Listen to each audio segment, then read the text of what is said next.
Hi, it's John Capora with TCGplayer.com, and today I'm going to open 4 packs that we had lying around the warehouse. I'm really excited to do it because I love to open packs. So let's get started.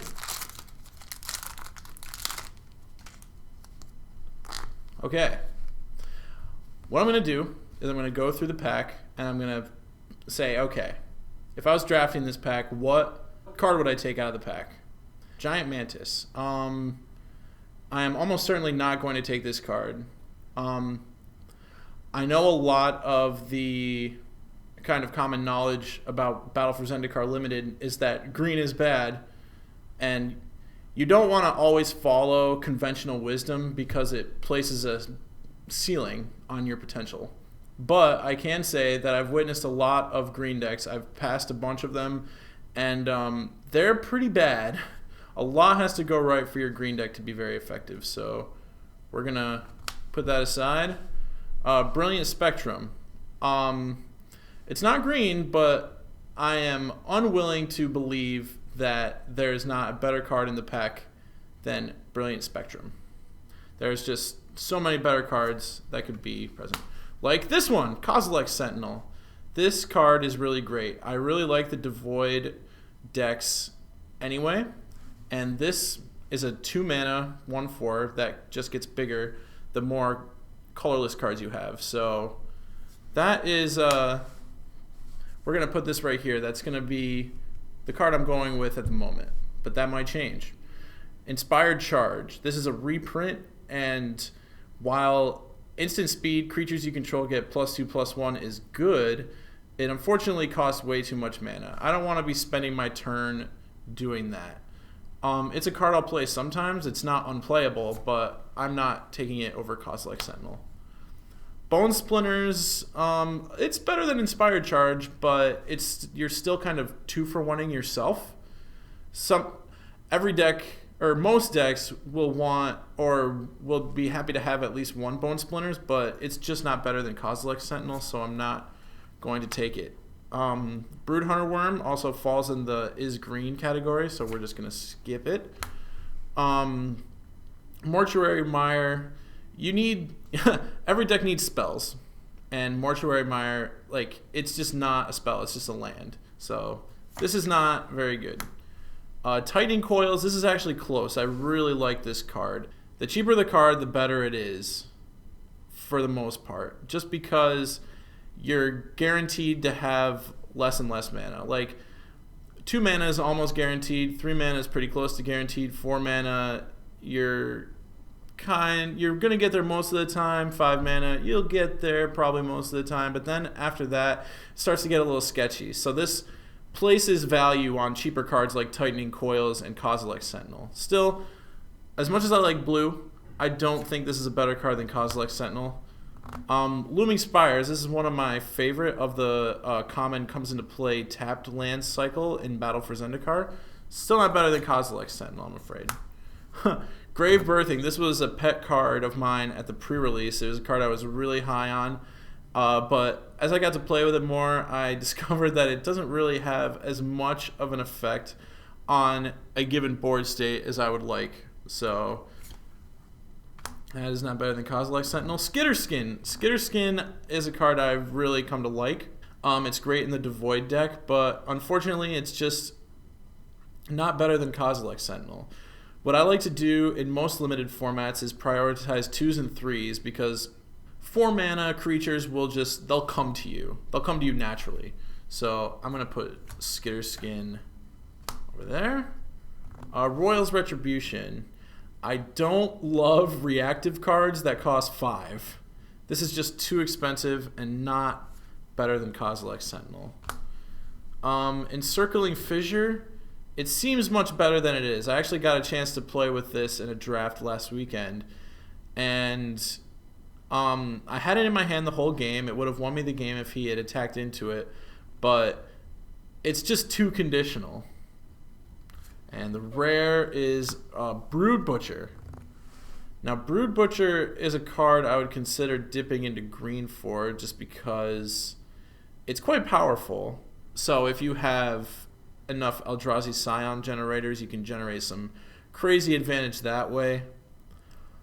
Actually, this is a pretty tough pick. I don't want to take a multicolored card so early, because not only does this lock me into green, which is the worst color, but it locks me into black and green, which severely cramps my options. So if I am drafting and I'm trying to read the signals of the draft, that means that if I take this and both black and green aren't open, then I just wasted my first pick.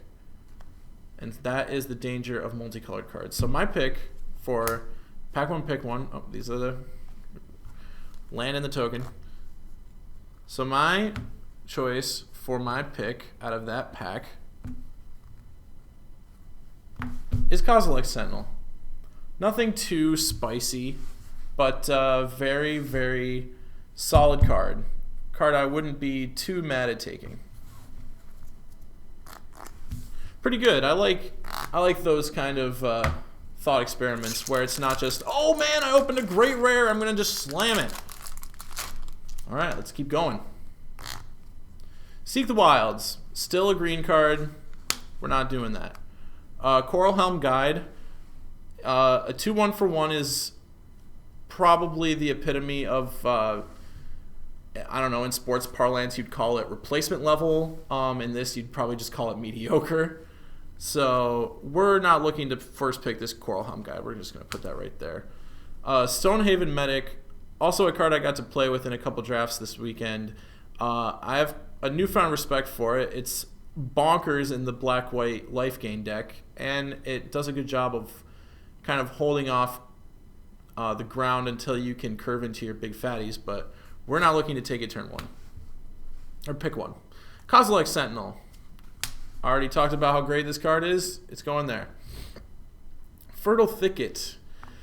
So if you want to play 5 colors in this format, which is definitely a thing and it's possible, you'll want to sort of prioritize Fertile Thickets. However, I don't think that's an optimal plan and definitely not something we want to commit to first pick.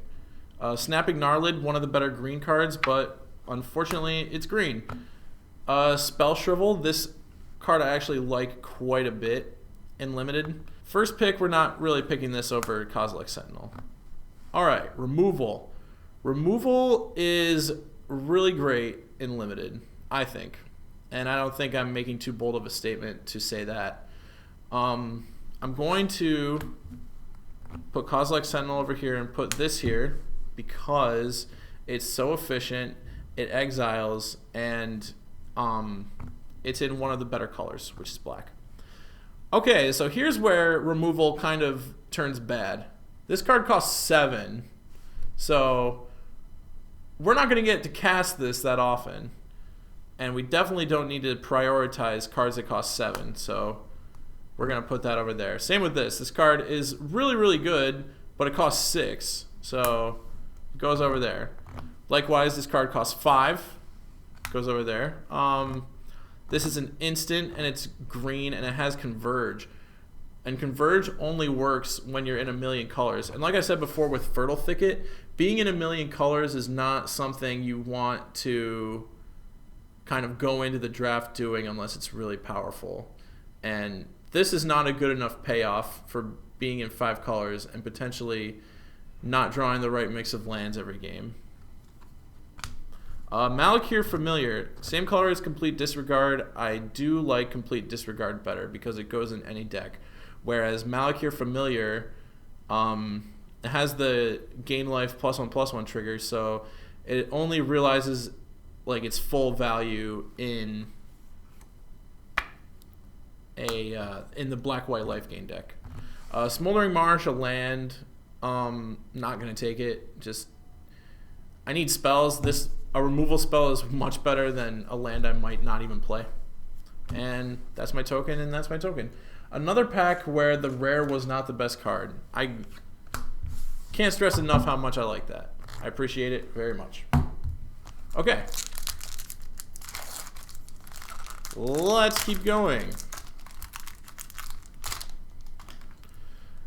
Coral Helm Guide, kind of same deal as before. I don't want to take this card first pick unless I absolutely have to, so we're going to just assume that we're going to open something better. Inspired Charge, same as before. Reckless Cohort. So this is a 2-drop, just like Kozilek Sentinel, but instead of a 1/4 that can get its power pumped up, this is just a 2/2 that you have to attack with it unless you have another ally, which most times you're just not going to have another ally. So you might find yourself attacking into a 3/3 with a 2/2, and that's not very good. So we're just going to bench that. Eldrazi Sky Spawner. Now this is a guy I'm super happy to take first pick. He is probably the second best blue common behind Clutch of Currents. And he flies, which is highly relevant and limited, and also gives you a little boosted mana in the form of a 1/1 Eldrazi Scion. So pretty good. Hedron Blade doesn't... So one of the things about trying to teach a new player Magic is that you have to illustrate the idea that all cards are not created equal. Not all cards are good. Some cards are just bad. Hedron Blade looks on its surface to a newer player to be a good card because it's just all beneficial stuff.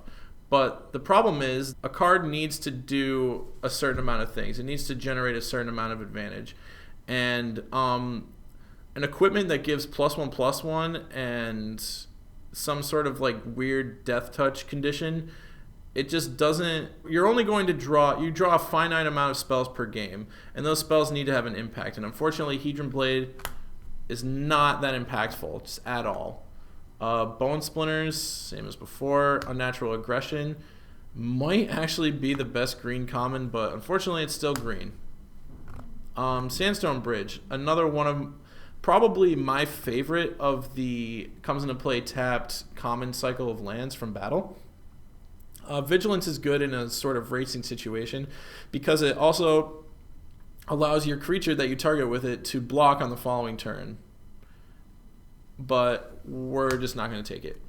Cloud Manta is a great card, but Eldrazi Sky Spawner is simply cheaper, and you get the Eldrazi token along with it. So, sorry, Cloud Manta, but you're going to go.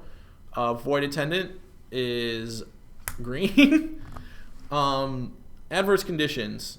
It's a great card. It's a cool tempo play, but it's just not... It's 4 mana. It's a little conditional. You need, like, in a tempo deck, it's great, but this early on in a draft, you don't really know what direction your deck is going to go. So speculating on something like this is much less safe than just going with the solid Eldrazi Sky Spawner. So away that goes. Jotty Offshoot. Definitely played this card in Standard before, but it's not what I'm going to pick. Ally Encampment. If I was playing 5-color allies, this would be a great card to have. But I am not.